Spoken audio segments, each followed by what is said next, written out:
I feel really Canadian right now. Welcome back. It's Ania from Interior Design Hub, and today we're talking about lighting.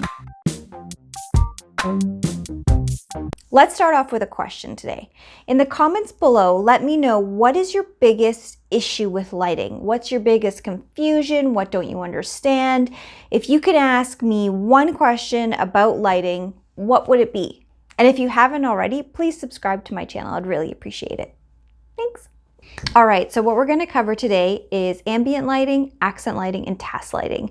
And we're going to go through all three of these things. So if you stick through the whole video, you'll have a really good idea of how to tackle lighting. And we're also going to have a little pro tip in there, which I always like to add. So let's start with, what is the purpose of lighting? So really, when you're creating a lighting plan, whether it's within your house or your office or wherever, the really key point to lighting is to do layering. So just like what we've talked about in some of my other videos, which I might link somewhere up top, we also want to do the same type of concept with lighting. So lighting and the importance of layering. And when it comes to lighting, it's no different. We still want to do all our layering. Let's talk about the first type of lighting. So ambient lighting. Why is ambient lighting so important?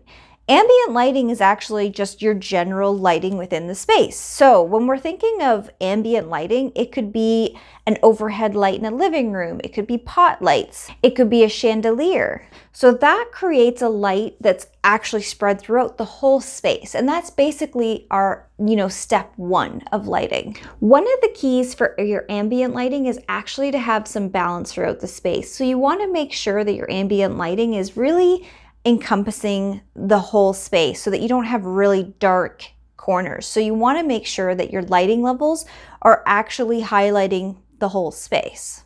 All right, now one thing that I want to point out before we get any further into our conversation is warm light versus cool light.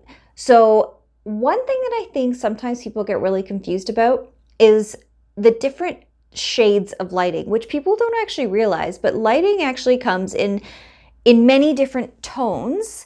Depending on what temperature of light you get, actually can even affect the colors within your home. Now, generally what the rule of thumb is for a residential home, I'd say go with a warmer light.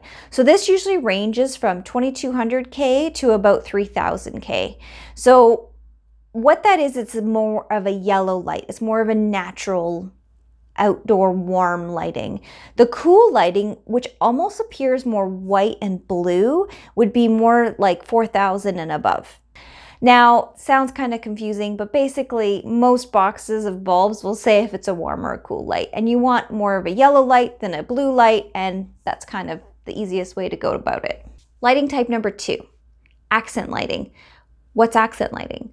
So accent lighting actually focuses on a particular area or an object. So accent lighting will help illuminate pieces that you want on display. So usually how we use this is for artwork perhaps, or bookcases, also sometimes pieces of furniture or even architectural details within a house. So another really interesting thing when you're using accent lighting is it actually really helps develop that feeling of importance. So if you have artwork that's got accent lighting on it, it really starts to feel like a really significant piece.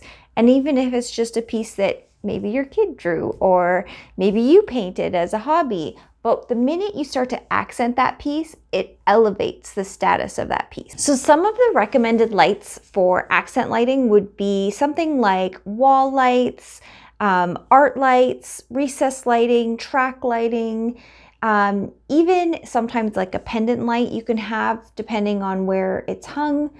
Item number 3, task lighting. All right, task lighting. So now we're building in our layering. So task lighting is really concentrated light. So you have to think of it as almost like your office light. A lot of people know it as office lighting. It's like that desk lamp that sits on your desk at work. So task lighting is really for those small detailed things where you really want to get down to work. So for example, if you're writing something, if you're reading a book and you want light, it is meant to actually help you with daily activities, tasks. So another really good one that most people are really familiar with is under cabinet lighting in your kitchen. So that's task lighting. So that is the last kind of layer that we want to add into our lighting. Another key thing when you're doing task lighting is it actually really works as contrast as well. So think of a low lit room where you have a beautiful seating area where you probably would want to sit and read. So you have the lights maybe dimmed from your ambient lighting, but then you have your task lighting to allow you to read. And it really creates ambiance within a space. So some really good examples are pendant lamps, swing arm lamps, table lamps, even some floor lamps, and of course, vanity lamps, because some of us ladies like to have our lighting on our face as well. The key to lighting is to take all three of those, so our ambient lighting, our accent lighting, and our task lighting, and actually layer all of them together within the space. And when you do that, you really take your space to the next level, just like you do when you're building your palette within your home. You really want to create that layering to really give it the full designer effect. Insider tip, did you know where they use lighting to kind of deceive you the most? You'll never guess. Want to think about it? Want to comment below? You know what I'm just going to tell you. Okay, grocery stores. Can you believe it? So grocery stores are one of those places where they use lighting for trickery.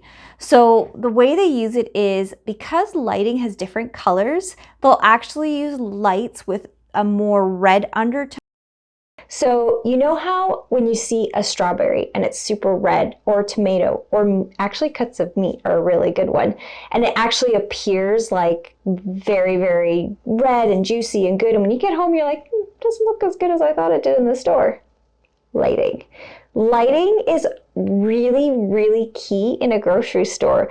They'll choose a light color to make a red strawberry appear more red and more juicy and more delicious so that you buy it, which I find is just really fascinating, the amount of trickery that goes into lighting. So that just goes to show you, never underestimate the power of good lighting. All right, guys, so that's everything for today. I've had a few technical issues, so there might be a bit of glitches, so I apologize.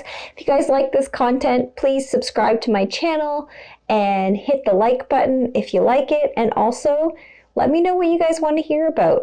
Thanks, guys. It's Ania with Interior Design Hub. See you again. Bye.